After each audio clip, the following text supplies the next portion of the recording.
નમસ્કાર મિત્રો,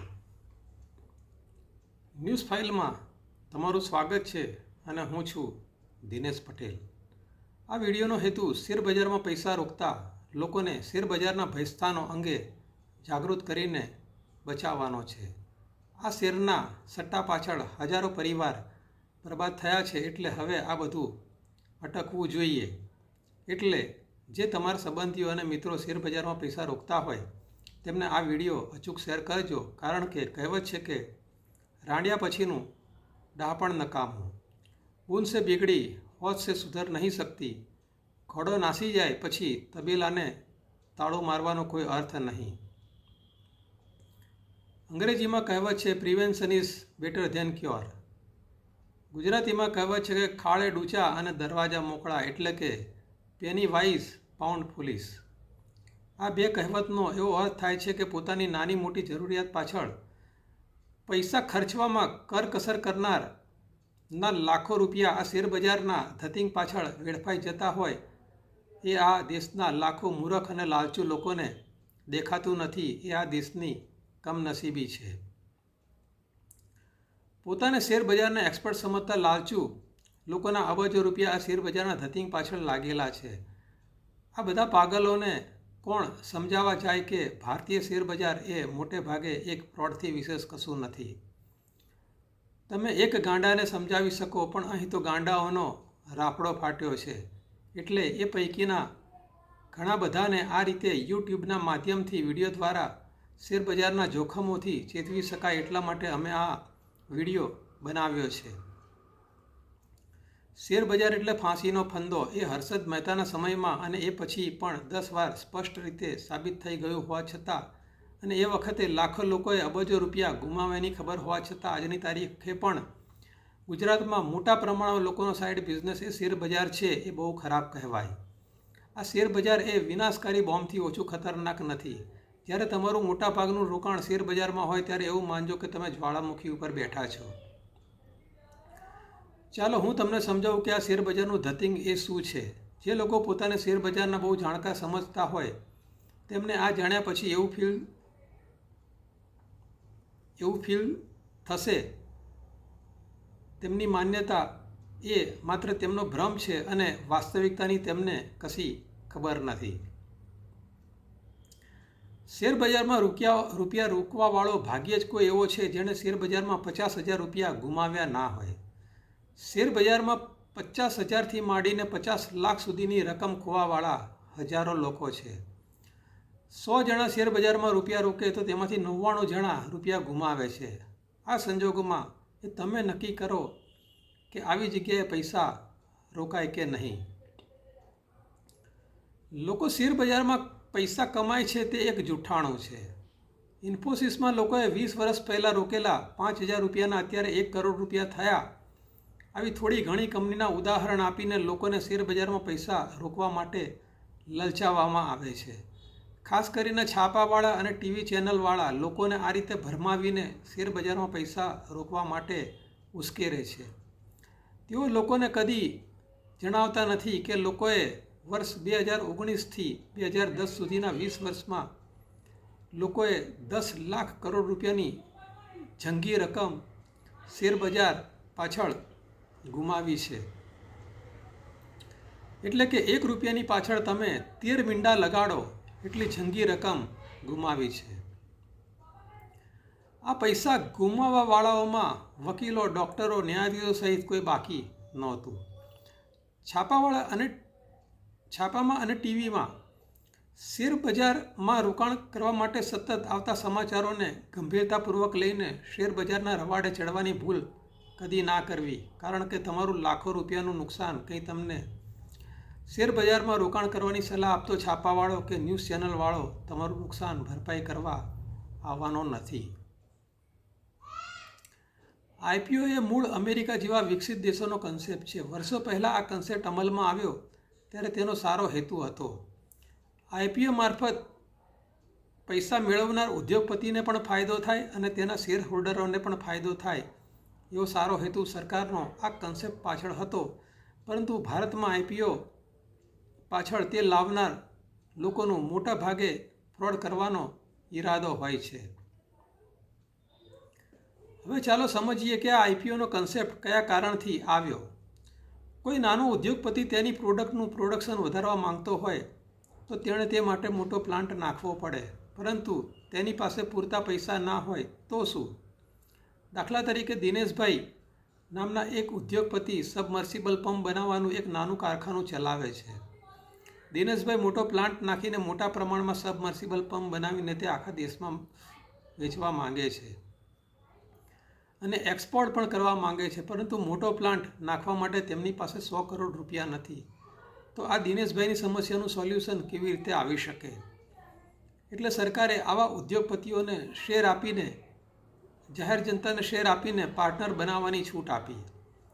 આઈપીઓ એટલે લોકોને શેર આપીને લોકો પાસેથી ચોક્કસ રકમ મેળવવાની સરકારે ઉદ્યોગપતિને આપેલી મંજૂરી. આ રીતે દિનેશભાઈને મોટો પ્લાન્ટ સ્થાપવા માટે 100 કરોડ રૂપિયા મળી જાય. જેમણે શેર ખરીદ્યા છે તે બધા દિનેશભાઈની કંપનીના ભાગીદારો ગણાય. તમારી પાસે રિલાયન્સના શેર હોય તો તમે મુકેશ અંબાણીના ભાગીદાર ગણાવો. એ અલગ વાત છે કે તમે રિલાયન્સ કંપનીના ઝાંપે જઈને એમ કહો કે હું રિલાયન્સ કંપનીનો ભાગીદાર હોવાથી મને અંદર આવવા દો, તો પણ ચોકીદાર તમને અંદર ઘૂસવા ના દે. આમ તમે ભાગીદાર તો બનો છો, પરંતુ માત્ર નામના ભાગીદાર બનો છો. પારકા પૈસે અબજોપતિ થવું હોય તો આ રીતે આઈપીઓ લાવીને થઈ શકાય. અદાણી, ટાટા, જિંદાલ, રિલાયન્સ, બિરલા એ બધા પારકે પૈસે અબજોપતિ થયેલા છે. હવે આવીએ મૂળ વાત ઉપર. ઉદ્યોગપતિને આઈપીઓ મારફત 100 કરોડ રૂપિયા મળે તો કોને શું ફાયદો થાય? જો ઉદ્યોગપતિ એ 100 કરોડ રૂપિયા ખર્ચીને પ્લાન્ટ નાખે તો તે રાજ્યના લોકોને રોજગારી મળે, સરકારને ટેક્સ મળે, શેર દલાલોને દલાલી મળે, શેર બજારને ફી મળે, પરંતુ શેર ખરીદનારને શું મળે? તો આમાં શેર ખરીદનારને ટોપી મળવાની મોટા ભાગે ગેરંટી છે. 90% શક્યતા આ શેર ખરીદવાવાળા તેમના પૈસા ગુમાવે તેવી છે, કારણ કે તમે ઉદ્યોગપતિને જે પૈસા આપ્યા તે પૈસા તમને પાછા આપવાની કે તે પૈસા ઉપર વ્યાજ આપવાની પણ ઉદ્યોગપતિની કોઈ જવાબદારી નથી. એટલે તમે તે પૈસા પાછા મેળવવા કશું કરી શકતા નથી.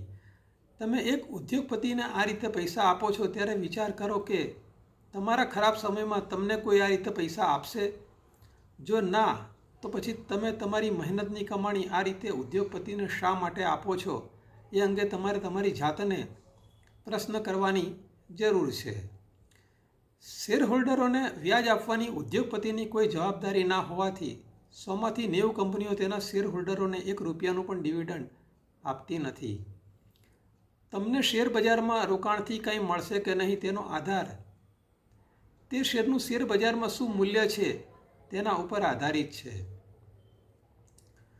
ધીરુભાઈ અંબાણીનો નિયમ હતો કે તેમના શેર લેનારને કદી નુકસાન ના આપવું, પરંતુ આવું વિચારવાવાળો ઉદ્યોગપતિ ધીરુભાઈ જેવું બીજું ભાગ્યે જ કોઈ છે. એટલે જે લોકો આ રીતે આઈપીઓ મારફત શેર બજારમાં પૈસા રોકે છે તેમણે તેમના પૈસાથી નાહી નાખવાની 90% ગેરંટી છે. અગાઉ કદી સાંભળ્યું ના હોય એવી ઘણી બધી કંપનીઓ અચાનક જ આઈપીઓ લઈને આવી જાય છે અને આપણે છાપામાં તેમની મોટી જાહેરાત જોઈએ ત્યારે આપણને આ કંપનીની ખબર પડે છે.